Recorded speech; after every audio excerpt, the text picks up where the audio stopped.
Good morning dear student. मैं doctor Anita Satwan पुनः आपका इस व्याख्यान में स्वागत करती हूँ। विद्यार्थियों, हम यहाँ पर अध्ययन कर रहे हैं नीति शतकम का।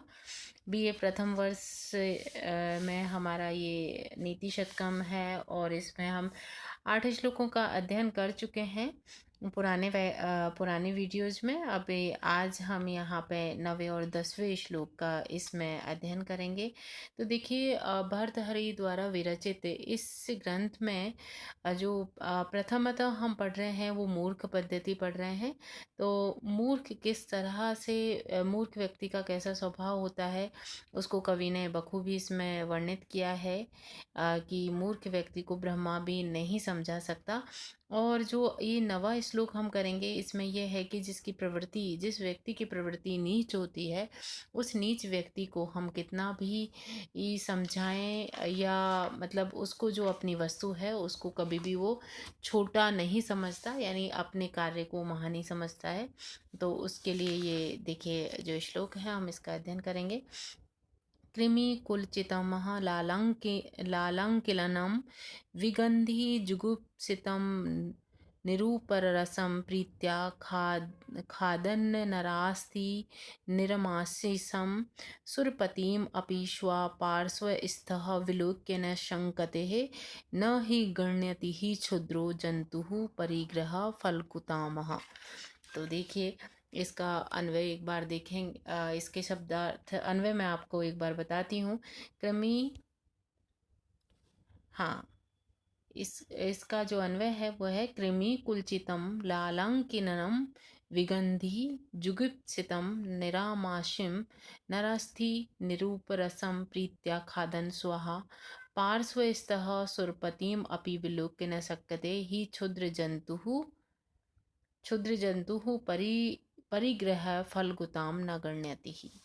तो यहाँ हम इसका शब्दार्थ देखेंगे तो इसमें कहा गया है कि कृमि कुलचितम कीड़ों के समूह से भरी हुई, लालांकिनम मुख की लार से गीली, विगंधी दुर्गंध वाले, जुगुप्सितम घृणाजनक, निरामासिम मांसहीन, नरास्थि मानव की हड्डी को निरूप रसम प्रीत्या अत्यंत स्वादिष्ट पदार्थ की भांति खादन खाता हुआ स्वा यानी कुत्ता, पार्श्व स्थित समीप में स्थित सुरपतिम अपि इंद्र को भी विलोक्य देख कर न शंकते है शंका नहीं करता है, क्योंकि क्षुद्र जंतु नीच प्राणी परिग्रह फाल्गुताम स्वीकृत वस्तु की निसारता को न गण्यति ही जरा भी परवाह नहीं करता है।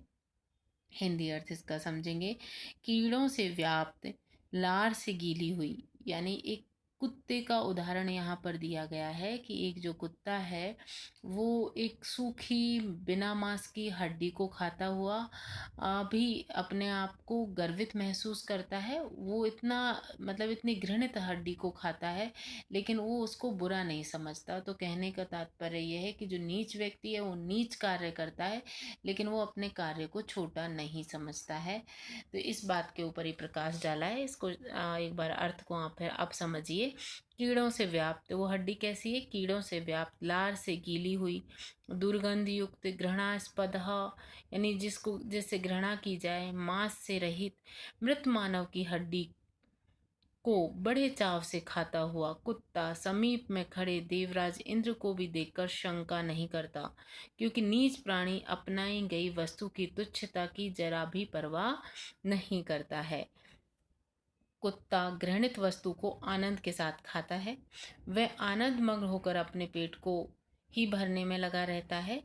इसलिए उस समय यदि देवराज इंद्र भी उसके सामने आ जाएं तो वह घृणित वस्तु को खाने का आनंद नहीं छोड़ सकता, अर्थात उसे जरा भी लज्जा नहीं आती। उसी प्रकार नीच व्यक्ति भी निंदनीय उपायों से जीविकोपार्जन करता हुआ लज्जित नहीं होता है। आगे देखिए जो नेक्स्ट श्लोक है उसमें यह है कि इस श्लोक का जो प्रसंग है उसमें यह है कि अविवेकी व्यक्ति जो होता है उसका एक बार पतन हो जाता है तो वो बार बार पतन की ओर चला जाता है, यानी एक बार जिसका पतन हुआ वो पतन की ओर जाता ही जाता है। तो इसको हम अध्ययन करेंगे। शिरः शार्श्व स्वर्गात् पशुपति शिरश्यतः क्षितिधरम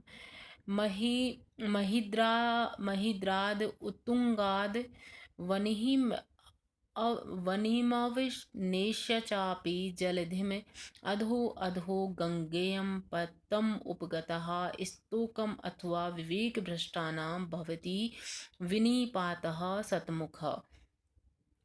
प्रसंग अविवेकी जनानां विनिपात कथम भवतीति विषय गंगा प्रसंगोन उद्धरति कविर अत्रः।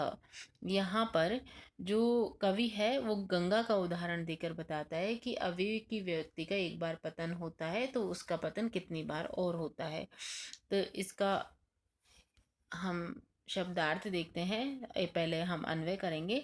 इयं गंगा स्वर्गात् सार्वशिरः पशुपति शिरस्तः क्षितिजः उत्तंगात् महिद्रात् अवनिशः अवनिश्चापि जलधिम अधः अधः स्तोकं पदम उपगतः अथवा विवेक भ्रष्टानां शतमुखः विनिपातः भवति।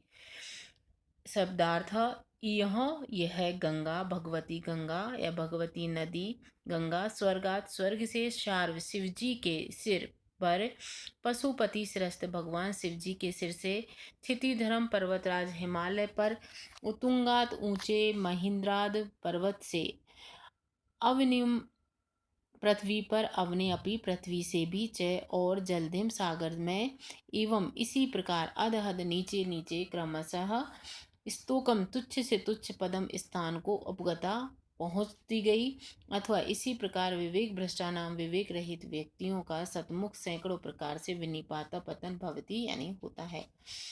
यहाँ पर अर्थ इसका देखते हैं हम। तो इसमें है कि गंगा स्वर्ग से भगवान शिव जी के सिर पर, गंगा कहाँ से निकली? स्वर्ग से। किसके सर के ऊपर आई? भगवान शिव जी के ऊपर। शिव जी के सिर से हिमालय पर्वत पर, फिर नीचे धरती पर और धरती से समुद्र में जा गिरी। इस प्रकार उसका क्रमशः अधपतन होता गया। ये उचित है, उचित ही है, क्योंकि अविवेकी जनों की अवनति सैकड़ों प्रकार से होती है। यहाँ पर यही बताया गया है इस श्लोक में कि जो अविवेकी व्यक्ति है वो एक बार पतन के बाद बार बार उसका पतन होता है। जैसे गंगा जैसी पतित पावनी देव नदी भी विवेकहीन होने से नीचे की ओर गिरकर अंत में समुद्र में मिल जाती है तथा अपना अस्तित्व समाप्त कर देती है। उसी प्रकार विवेकहीन लोग उत्तरोत्तर अधपतन की ओर बढ़ते हैं और अंत में सर्वथा नष्ट हो जाते हैं। इसलिए मनुष्य को विवेक से ही काम लेना चाहिए। आज के इस व्याख्यान में इतना ही। धन्यवाद।